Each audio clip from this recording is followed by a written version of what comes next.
Visakha GVMC Gandhi విగ్రహం వద్ద జనజాగరణ సమితి వాసు ఆధ్వర్యంలో విద్యార్థులు నిరసన చేపట్టారు. ఎమర్జెన్సీ సినిమా విడుదలకు సెన్సార్ బోర్డు అనుమతి ఇవ్వాలని జనజాగరణ సమితి వాసు అన్నారు. 50 ఏళ్లు పూర్తయిన సందర్భంగా ఎమర్జెన్సీ సినిమాను సొంత డబ్బుతో నిర్మించిన బాలీవుడ్ స్టార్ హీరోయిన్ కంగనా రనౌత్ సిక్కు సంఘాలు అడ్డుకోవడం దురదృష్టకరమంటూ పేర్కొన్నారు.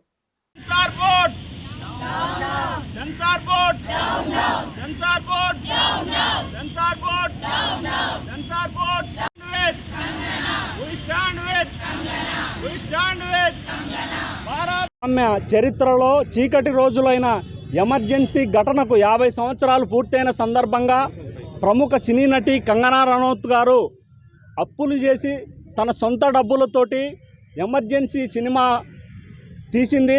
ఆ సినిమాకు సెన్సార్ సర్టిఫికెట్ రాకుండా సిక్కు సంఘాలు అడ్డుకోవడం దురదృష్టకరం. నిజానికి సిక్కు సంఘాలు అడ్డుకోవాల్సింది ఈ మధ్య జరిగిన పార్లమెంట్ ఎన్నికల్లో పంజాబ్లో 1,00,000 ఓట్లకు పైగా మెజారిటీతో గెలిచినటువంటి ఖలిస్తానీ తీవ్రవాది ఎంపీలను గెలవకుండా అడ్డుకోవాలి.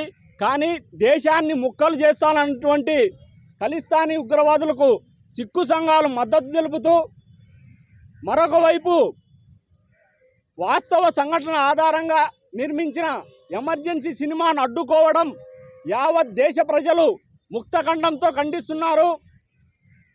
నిజానికి సెన్సార్ బోర్డులో ఖలిస్తానీ ఉగ్రవాదులు పనిచేస్తున్నారా లేక భారతీయులు పనిచేస్తున్నారా అన్నది దేశ ప్రజలకు అర్థం కావడం లేదు. నాడు ఇందిరాగాంధీ అధికార దాహంతో ఎమర్జెన్సీ విధించి చేపట్టిన నిరంకుశ పాలన నేటి తరానికి తెలియజేయడం కోసం కంగనా రనౌత్ గారు చాలా ధైర్యం చేసి ఎమర్జెన్సీ సినిమాను తీయడం నిజంగా అభినందనీయం.